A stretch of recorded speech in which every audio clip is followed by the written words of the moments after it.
Assalamualaikum warahmatullahi taala wabarakatuh. Selamat sejahtera. Tuan-tuan, tolong share, tolong like, tolong subscribe. Ahmad Zahid beri pelaburan 10 juta bukan pinjaman Datuk K. Datuk K ni siapa? Datuk K, suami Datuk Siti Nurhaliza. Okey. Ahli Perniagaan Datuk Seri Khalid Muhammad Jiwan memberitahu mahkamah bahawa dana 10 juta daripada Datuk Zahid kepada ahli perniagaan Datuk Wasi Khan bukan berbentuk pinjaman, sebaliknya pelaburan. Saksi pembelaan ke-8 yang lebih dikenali sebagai Datuk K berkata, ketika prosiding bela diri kes pecah amanah rasuah dan pengubalan wang haram puluhan juta ringgit milik Yayasan Akal Budi membabitkan timbalan Perdana Menteri. Menurutnya, sekitar 2015, Wasi Khan atau Wasiu Zaman Israr bertemu dengannya dan menyatakan hasrat menubuhkan satu syarikat pembekalan arang batu di Indonesia. Syarikat berkenan memerlukan modal berbayar 10 juta untuk memenuhi syarat minimum TNB. Beliau menyatakan hasrat supaya Zahid sampul tangan, meminta mengurangkan modal kepada 5 juta katanya. Bagaimanapun, Khalid berkata Presiden UMNO tidak berbuat demikian kerana campur tangan dalam urusan dan polisi yang telah ditetapkan oleh TNB merupakan satu kesalahan. Khalid berkata pada akhir perbicaraan Ahmad Zahid bersetuju untuk terlibat dengan membantu menyediakan dana sebanyak 10 juta sebagai pelaburan. Okey. Menurut tujuan asal pertemuan itu bukan meminta wang, tetapi Zahid dengan rela hati tanpa diminta menyata untuk melabur di dalam projek ini. Ketika soal balas oleh Timbalan Pandat Waraya,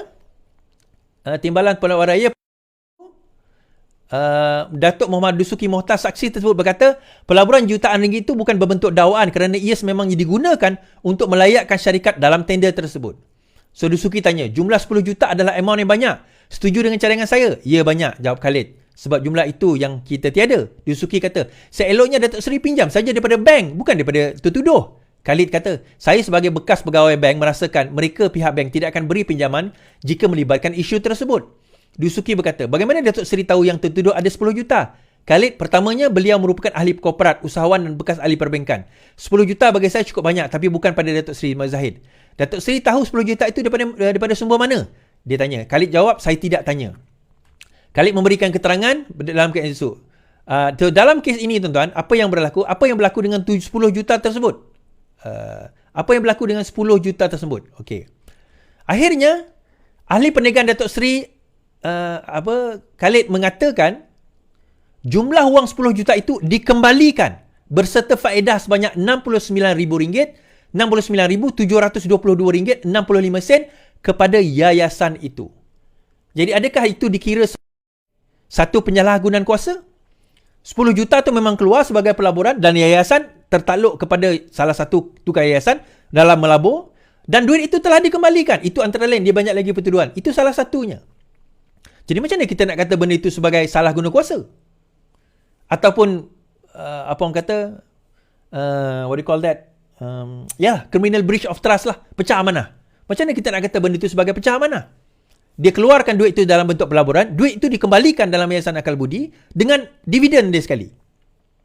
Itu baru satu kes, ada banyak kes yang lain.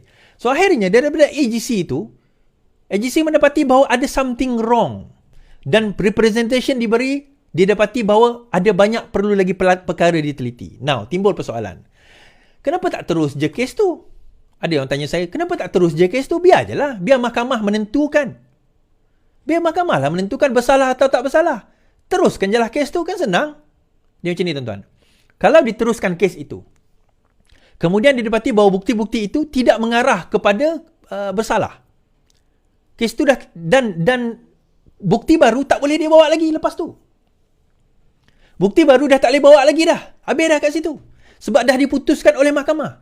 So rayuan nanti hanya kepada kesilapan dalam hakim yang trial judge ataupun kepada hukuman. Kalau ada perbicaraan. Kalau dia dapati tidak bersalah, tak boleh bawa bukti baru. Tapi dalam keadaan sekarang, dia hentikan. Kenapa? Kita dah baca tadi. Kerana ada nampaknya terdapat bukti-bukti baru yang mungkin boleh dibawa selepas ini. Adakah akan dibawa? Kita tengok. Kita tak tahu. Dan saya nampak bahawa selepas UKSB hari itu, kes ini pun adalah satu kes yang bagi saya diadakan dalam keadaan terlalu tergesa-gesa. Dan yang peliknya tuan-tuan, ini nak cerita pelik Tuan-tuan tahu tak siapakah pegawai SPRM pada tahun 2018 yang dilantik oleh Mahathir sejurus selepas beliau mengambil alih kuasa? Okay? Oh, ada yang kata Latifah Koya. Latifah Koya dilantik 2019. Latifah Koya dilantik 2019. Saya pun bila saya search tadi baru saya jumpa. Oh, rupanya bukan Latifah Koya. Dia seseorang bernama Syukri Abdul. Okey, kita baca. Syukri Abdul ni angkat sumpah sebagai Pesuruhjaya SPRM pada Julai 2018.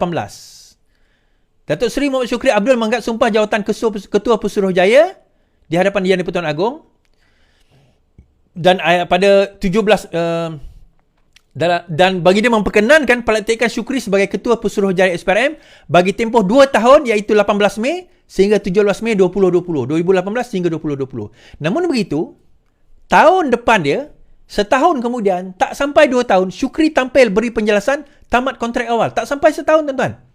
Bekas Suruhanjaya tampil memberi penjelasan. Menurutnya pengumuman dibuat selasa lalu dibangkit dengan niat ikhlas. Saya mengambil keputusan untuk membendekkan kontrak secara ikhlas. Tetapi banyak komen negatif di media sosial yang memburukkan saya. Kan? Dia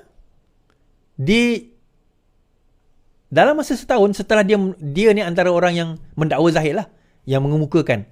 Setahun lepas tu dia letak jawatan. Yalah, dia bersara lah. Dia bukan letak jawatan, dia bersara. Dia bersara awal. Lepas dia bersara, siapa yang ambil alih, tuan-tuan? Latifah Koya. Latifah Koya dilantik sebagai Pesuruhjaya SPRM. Pada masa itu, saya antara orang yang tak bersetuju Latifah Koya dilantik sebagai pegawai SPRM. Kerana bagi saya itu menyalahi manifesto kita yang tidak akan melantik ahli parti memegang mana-mana jawatan KP. Dan KP perlulah, terutama SPRM, polis, perlu melalui kabinet dan bukannya dilantik oleh Perdana Menteri. Sebaliknya, Mahathir mengatakan dialah yang melantik. Sebenarnya dialah yang melantik Latifah Koya kebenaran kabinet. Pelantikan Latifah Koya atas keputusan saya sendiri, Tun M. Mahathir berkata pelantikan Latifah Koya sebagai Ketua SPRM baru dibuat atas keputusannya sendiri. Perdana Menteri berkata pelantikan berkenaan tidak dibincangkan dengan anggota kabinet. Tidak dibincangkan dengan kabinet. Jadi saya timbul curiosity, tuan-tuan. Ni kepala otak saya punya konspirasi teori lah. Adakah Mahathir sekarang ini nak wujudkan benda, dia lantik someone, dia buat apa orang kata, pertuduhan terhadap Zahid, terhadap Tan Sri Isa Samad dan sebagainya, ramai orang-orang UMNO nak jatuhkan UMNO. Kemudian orang itu mungkin ni sangkaan saya lah, Syaril Abdul tadi dia rasa macam dia ada guilty conscious. Mungkin dia ada rasa guilty conscious tu, Syukri Abdul. Syukri rasa macam ada rasa bersalah. Jadi tak tunggu 2 tahun dia terus letak jawatan, dia bersara. Dia memang dah tempoh bersara. Cuma dia dapat lanjutan 2 tahun. Tak sampai 2 tahun dia bersara. Kita tak tahu, wallahualam, dia yang lebih mengetahui kenapa dia berhenti setahun sebelum tamat tempoh.